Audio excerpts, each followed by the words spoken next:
Hello and welcome back to the Listening Lounge. My name is 𝐥𝐤𝐤𝐞, CEO of 𝐥𝐢𝐤𝐤 Payroll and HR Recruiters. And right now, there is so much noise to be heard on the internet that it can be really, really difficult to be heard. So I want everyone just take a moment, sit back, relax, because today I am joined by Ian Topping, who is Commercial Director at Allsop.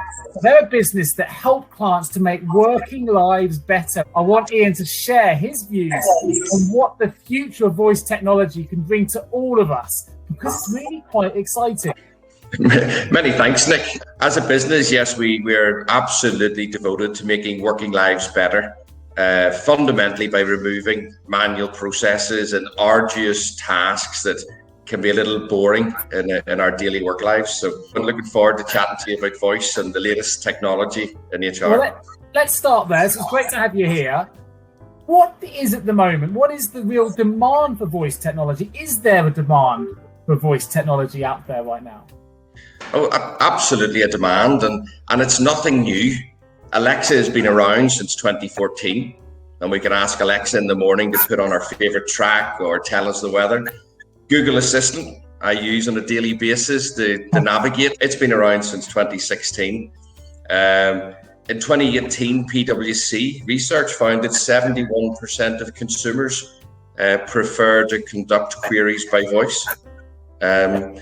So it's been around for some time. Demand at the minute, yeah, COVID is driving demand.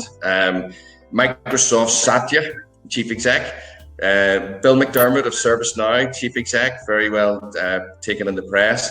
These guys are all stating that 2 years of digital transformation has happened in 2 months due to COVID pressures. So yeah, the demand is very much there, and you know, a lot of stats, but something like 50% of all searches are voice activated today. Wow.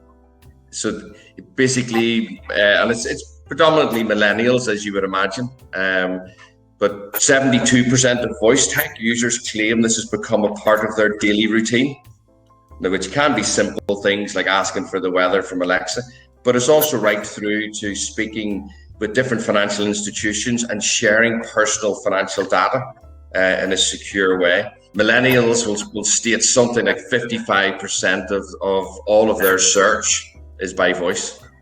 Let's talk about that a little bit more. I'm a bit nervous here because I'm one of those people. I've got Alexa on my desk, and I'm worried that as we talk about it, it's going to turn on and start playing some random music in the background. If that happens, I'll apologise in advance. How's it going to start changing the future of recruitment and human resources, for example, as we know it? Voice can be a bit of a scary aspect for businesses, and they're maybe a little alarmed as to what the technology can do. So it's best going in baby steps with it. You take voice and artificial intelligence and let that process find you the best person automatically, and you trust in that artificial intelligence. But I wouldn't advise you go there immediately. That isn't tried and tested as yet. Voice notably fits in the talent attraction. You know, we talked there about 50% of us use voice to search. So why can't we follow that through and complete a job application? You know, companies are competing for applicants. They need to consider ease of use. They need to consider voice. I know of instances where companies have struggled to attract applicants, but they introduce voice, and within 6 months, there's no vacancies. Voice just makes it easy for people to say, hi, I'm here, I could do the job, you know, please give me a chance. A very well-known food company have introduced a recruitment platform which they call 𝐥𝐤𝐤 platform. So I'm sure we can all kind of guess as to where 𝐥𝐤𝐤 would be hiring for. But it's designed as a fun method to acquire and fill low-level positions, typically with millennials. My daughter, if she was in the US, would be able to speak to 𝐥𝐤𝐤, find a role in her area, and then apply for that role and have HR then come back to her. Unfortunately, it doesn't exist in Northern Ireland, so she'll have to put up a paper applications. So how does it work? Does it turn from the back end? I can understand that if I'm making an application, hi, I'm Nick, I'm applying for this job through 𝐥𝐤𝐤, and this is my experience. Does the technology turn that into text at the back end, or is it being received still in voice form? And the reason I asked that question, we've got a lot of focus at the minute on diversity and unconscious bias. How does it work at the back end? Does it shift? And tell me about the tech. Perfect question, Nick. The voice is spun into text, and that text is then presented in exactly the format that companies have their application form in. Populates everything. Yeah. So if you have your header detail, then some questions, then some other question, whatever format you currently have your Word or your document application in, voice will populate that. And from an inclusion and diversity, absolutely. You know, we have an organization who has a very multilingual shop floor. A lot of these guys can't say multilingual. Their native tongue is not English. These guys can't speak English. So they basically get a friend who's Polish on this occasion to fill in about 30 applications on behalf of all their friends.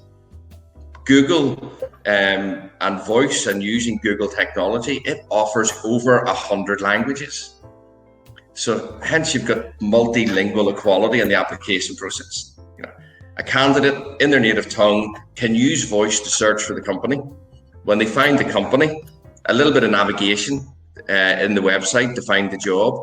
When they come on the job page and they see the role they want to apply for, they're then presented with a number of flags. They click on the flag, and the voice bot then speaks to them in their native tongue, would say, Hi Ian, thank you for applying for the general operative position at our Belfast depot.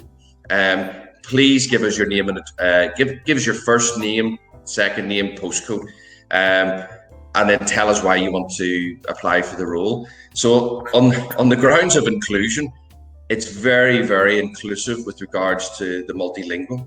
But if you take that a step forward, Nick, and we think of those people in our community who struggle with typing, or maybe struggle with forming a sentence, maybe they're visually impaired like myself, and I've got my old man reading glasses on, we need to show them equality and inclusion as well. And that's why we should use voice. Voice will remove that unconscious natural bias that we all have by presenting these people maybe who are a bit restricted in how they would use online technologies and typing into forms, etc. And it gives them a level playing field. Sure. And are you, in your mind's eye, does this complement existing processes? So if someone still prefers the old, you know, the more traditional, shall I say, process of filling in the forms rather than voice, or maybe they have, you know, from their perspective, unable to use their voice for whatever reason. Does it work alongside, or do you see the future as actually voice replacing? It has to work alongside. We're giving people the availability of choice. Sure. So you can go down the voice route. You can go down the online if you prefer filling in the application. Maybe you want to do that and save it and change it and save it and then apply. Or maybe you want to phone up, or maybe you want to fill a form in. I would suggest everything's available. It's increasing accessibility. Amazing. Well, I'm sure HR leaders out there will be interested to see this develop. I'm going to ask one very quick question, if I may, before we sign off. How long then do you think it will be until we start seeing voice technology sort of infiltrate the recruitment process UK-wide, as it becomes normal rather than the exception? I think with COVID and you've got the leaders of tech companies saying that we've had 2 years of transition in 2 months. With that continued pressure and that continued impetus in the digital transformation, you would like to think that this will be coming, not quite mainstream, but will be coming online over the next 12 months. We have a number of organisations across Ireland who are struggling with attracting the multilingual sector, and that's their number one objective. Give us a multilingual voice application process so that we are in a position where we've got a big pipeline of applicants, and we can literally take down the vacancy board and make sure our business has the resource it needs as and when we need it. So I'd like to think we have a couple of projects that will be live within the next 6 months, and then the UK wide. You'd like to think there's a lot of companies like us that are bringing similar tech. Amazing. Well, listen, Ian Topping, pleasure to have you on Listening Lounge today. Of course, Allsop, one of the first companies offering this technology. Thank you ever so much for joining me today on the Listening Lounge. Remember, everyone, every good conversation starts with good listening. I'll bring you the next episode again real soon. Thank you, Ian. Thanks, Nick.